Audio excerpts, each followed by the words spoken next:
sinawayan niya tayo. So magsesenyas po siya. Ayan po nasa harap natin.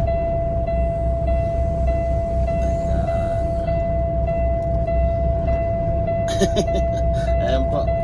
Siya po yung magdidiskarga. So dito ang exit. Kaya pala ayan po, diretso po tayo sa exit mamaya. Okay. So sundin lang natin. Okay.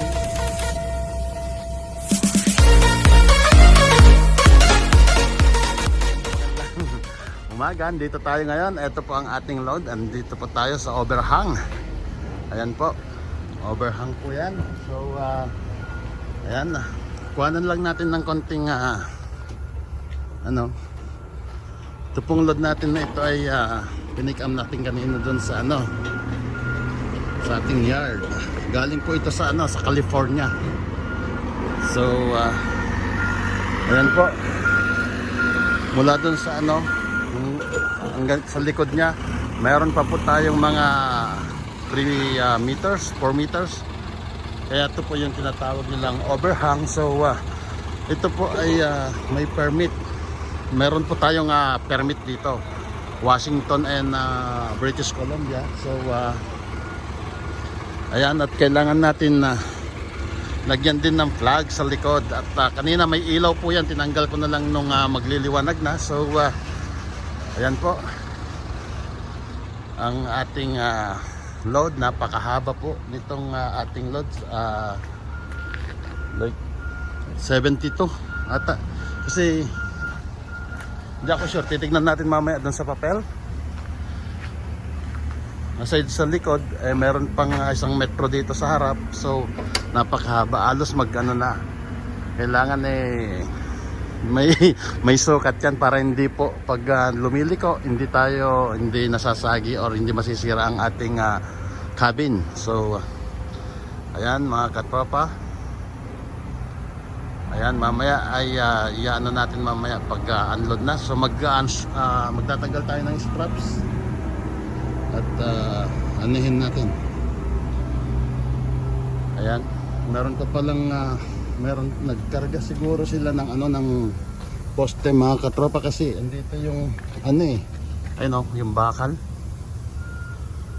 So ayan, maya maya ay papakita ko sa inyo kung paano nila i-unload. Yung pong ating karga ay 76 feet ang haba. So kung tawagin nila ito, magandang exercise to sa katawan, talagang pagpapawisan ka mga katropa. So ayan po, ito na tawag nilang overhang load. So ayan, parang karga ka ng sabon na bareta. Sabon na bareta. Ayan po. Ayan. Sa Amerika pwede nating i-split yan. Kaya nga po may adjustment po yung natin. Dahil mas mabigat ang karga natin dito sa Canada. Ayan po.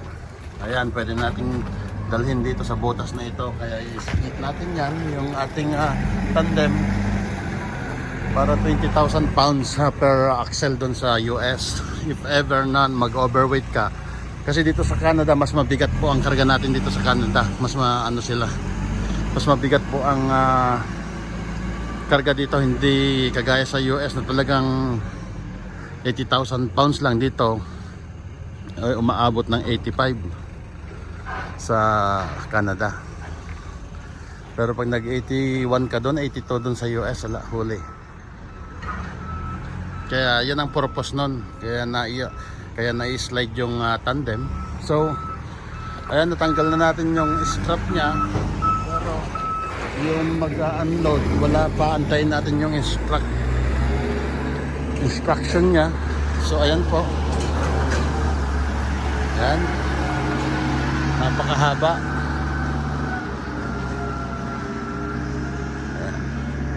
Magandang exercise ito mga katropa.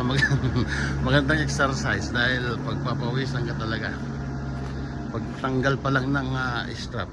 Madalang naman tayong nito. Actually hindi ko ito karga, pero yung ating kasama ay hindi siya available. So it is ginagawa ko to dati last nung ano pa to nung hindi pa ako tinatamad mag-strap. Pero ngayon nakakatamad, init. Ayan mga katropa, so antayin natin yung ating, ayun ata siya.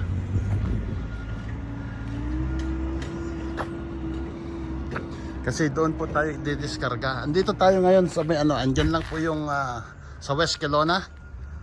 Ito po sa West Kelowna po tayo, kaya papakita ko sa inyo mamaya yung kung saan sila nag-assemble ng ng helicopter. Andyan lang sa labas niyan, diyan sa likod lang natin.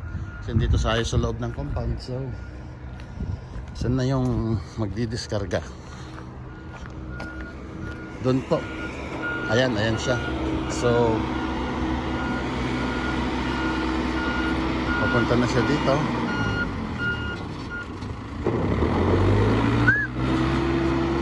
Hindi siya lumilingon, kaya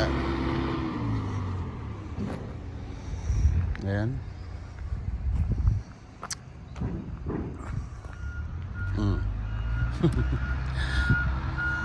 May nakapatong pang kalahating bar doon sa taas.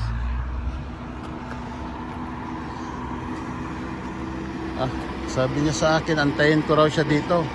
Ngayon nagtatrabaho siya doon, hindi man lang niya ako pinuntahan ulit. So hindi naman natin siya pwedeng puntahan doon. Tayo ay trespassing. Ayan mga katropa, so ayan, tignan natin mamaya yan kung paano nila i-unload.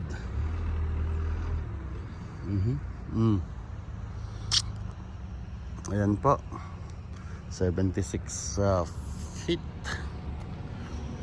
This yung mga trailer nating hinihila is 53 lang, yung mga dry van, reefer. So itong flatbed natin ay 48 lang yan, kaya ang laki ng nakausli doon sa likod. Kaya kailangan na natin ng permit dito sa British Columbia. May special permit po yan. Kaya dito talagang maayos ang mga karga dito. Bawat sumobra, hindi kagaya sa Pilipinas na kung ano yung original na, like sa mga dump truck dyan, yung mga original na sidings niya, pinapatungan pa ng mga 12 or 14 lapad na tabla, kahoy. Paano hindi masisira ang sasakyan doon? So ayan, ayan na natin sila doon sa Pilipinas.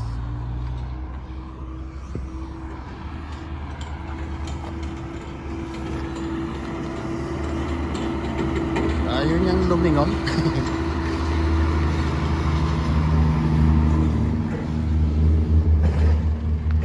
Oh, baka nililinis niya yung paglalagyan ng ating ayan. Baka dyan niya ilalagay, tama. Dyan nga niya ilalagay yan, Kasi ayun po yung kasing haba nung karga ko. Ayan, tinatanggal niya yun. So, ayan, antayin natin siya. Pupuntahan po tayo niyan dito. Kaya mga katropa, ayan, magsusunyas po siya. Ayan po, nasa harap natin.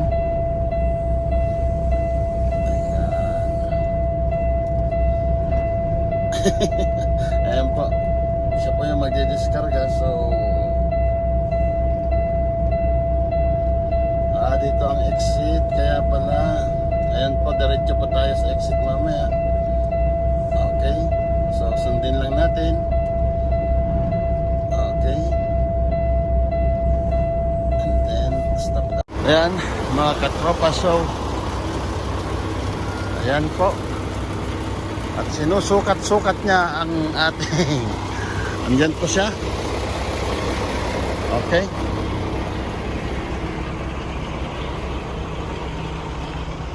ayan mga katropa.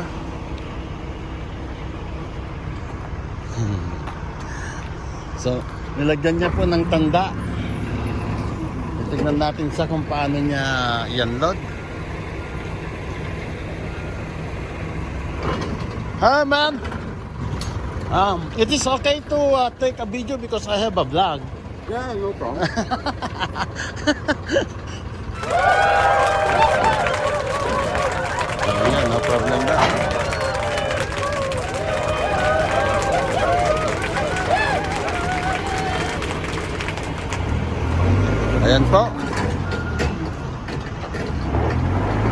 Umpisahan niya na.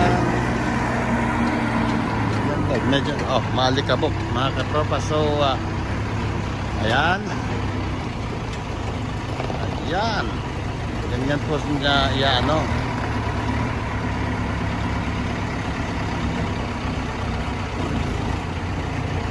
Tuloy, dapat doon sa kabila, doon sa may Kamloops. Andito tayo sa Kelowna kasi. Sa may Kamloops na talagang complete PPE doon. Dapat may helmet. So ito, mabait sila dito. Yan mga katropa. So ayan, medyo ano lang siya dahil kailangan niyang medyo may kasikipan kasi itong ano nila.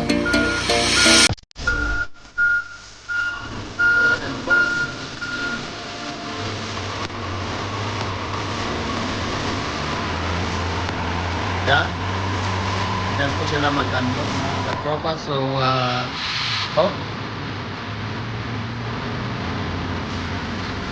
magaling na yung mga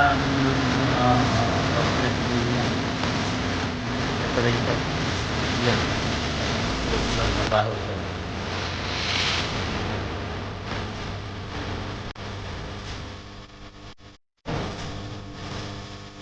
Lang yung baho pa yan.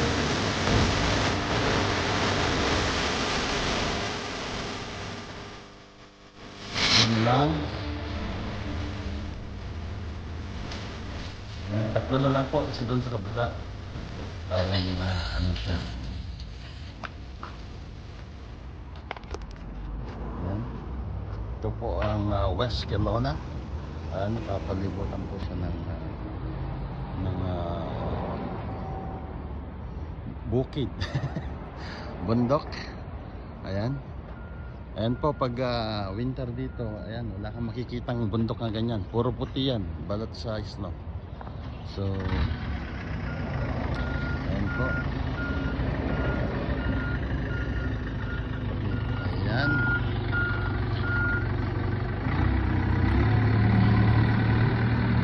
Ay, papatong niya dun.